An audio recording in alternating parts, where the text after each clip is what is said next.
some of the most frustrating experiences I've had too, like they're just trying to upsell me, right?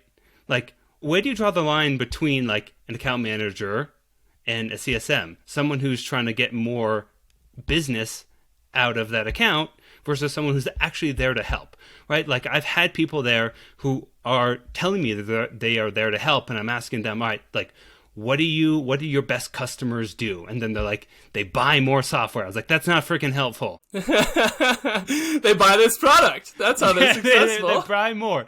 It's like, no, I'm trying to get the most out of what I currently have so that I can prove to my CMO that it's actually this investment is actually worth it.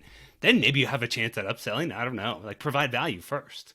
Yeah. Don't just freaking upsell me. Now we're talking revenue operations. Let's talk revenue operations. Because you're right? Like the CSM team is responsible for the relationship. They're also usually responsible for upsells in some sort of way. And I think it's super important to note how that is structured. And the core principle, all the underlying principle of revenue operations, we talk about it being like aligning marketing, customer success, sales, right?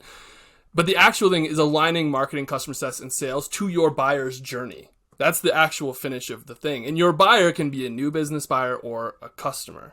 A current customer is still a buyer, right? Mm-hmm. And so I think it's super important to be mindful of, are we aligning our customer success team to the buyer's journey? Because if we are telling our CS team, hey, you have to go close X amount of business by yourself into your current customer base, they're going to upsell. That's not aligning to your buyer's journey. Your buyer's journey at a lot of these stages is actually just to get to use the product well. And they might buy in 6 months, they might buy in 9 months, and you'll be ready when they are. But if you're forcing that issue, they're going to have a bad experience, and you're going to burn that bridge way too early.